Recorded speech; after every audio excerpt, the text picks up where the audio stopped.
We're going to look at some of the key indicators that Google AdSense uses, and these are page views, clicks, page click-through rate, CPC, which is cost per click, page RPM, which is revenue per mil, and estimated earnings. And the date, of course, is just showing what date it is. So these are your key things that you need to understand if you're going to be successful with AdSense. If you don't understand cost per click, or if you don't understand how page views affect your earnings, then you're not going to be as effective.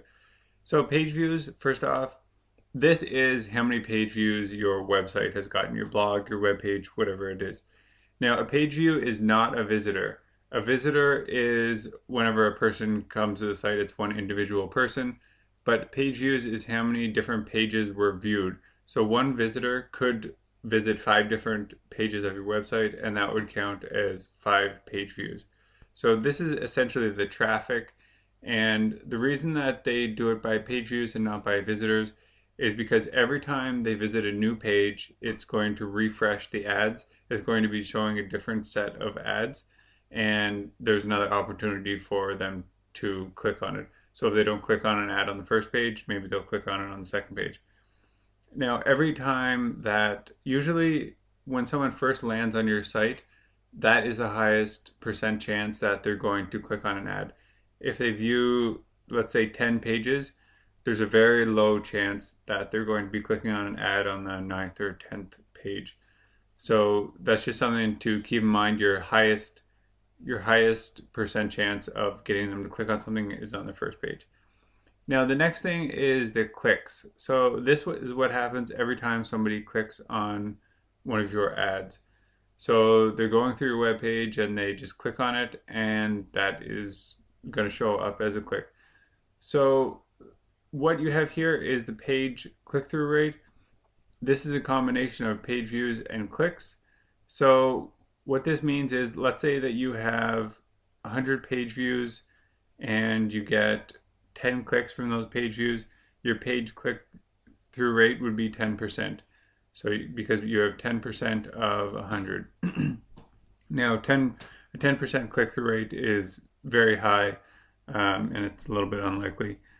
But it's actually very unlikely.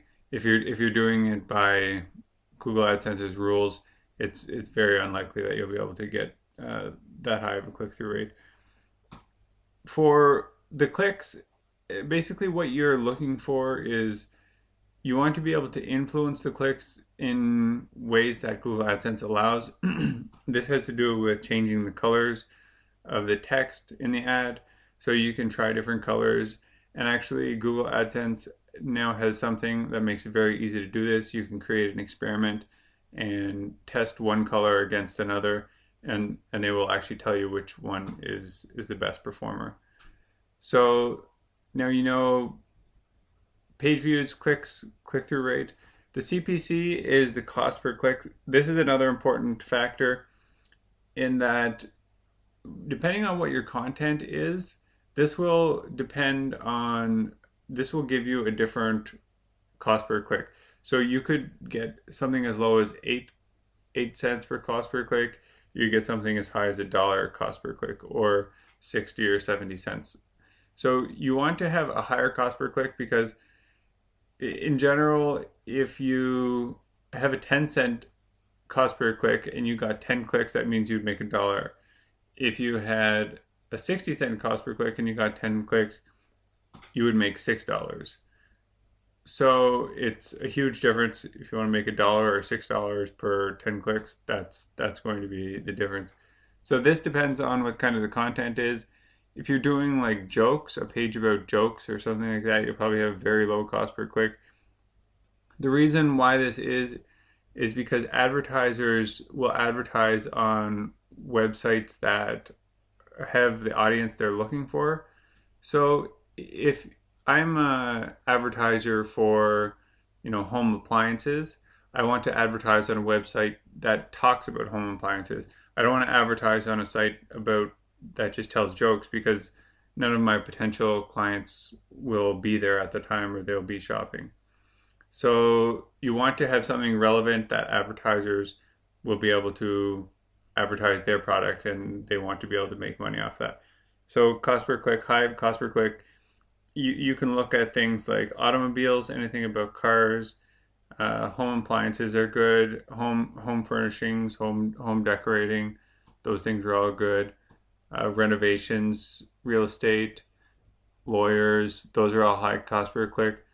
And the other thing you want to do is consider all these factors when you're deciding what you're going to write about. So you want to have something that has high page views and can get a high cost per click ideally. Because if you're going to do something that if you're going to write, for example, a blog about lawyers, you want to make sure that there are people going to be searching for the information that you're providing. So you'd have to find a way to write about lawyers in a way that attracts enough page views. If you're just trying to compete, directly against other law firms for people who are looking for advice, that kind of thing might be very difficult because you're not going to have many people who are just browsing. Those people are shopping. So you need to choose just very carefully, because that will be determining, your long-term success. And also the difficulty of the niche. For example, making a lawyer's blog could be very difficult because it's a very high competition area and lawyers are able to spend a lot of money advertising. So just keep that in mind. Page RPM. This is how much money you're making per 1,000 visitors. Per 1,000 page views. So if your revenue per mil is $5, it means that you're making $5 off of every 1,000 visitors.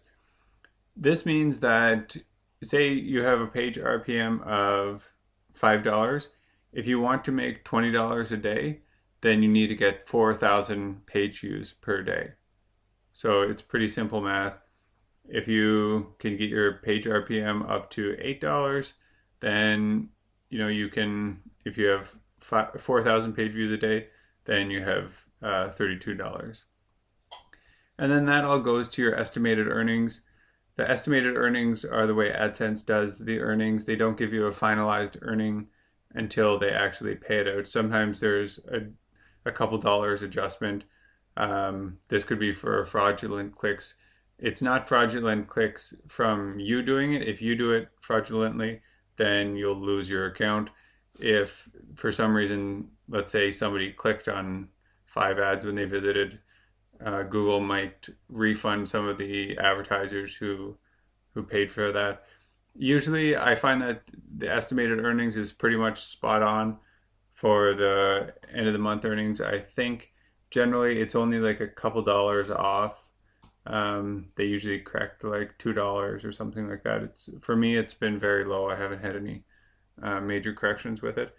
So this is something that you want to understand whenever you're planning what you're going to be writing about, what your site's going to be about. And you can also consider that you don't always have to have a high cost per click in order to make money. If you find a really efficient way to get page views that really works really well, you could still make money with a lower cost per click. You just have to know what your cost is for building the site and running the site. And if you can keep your costs lower than your outcome, that's all that matters. You don't necessarily need a cost per click, high cost per click, but in general, I would recommend that if you're wondering which way to go, I would go for the higher cost per click. But it has to be in a market that you think you can write a lot of content that people are interested in and that they're interested in reading your style of information on.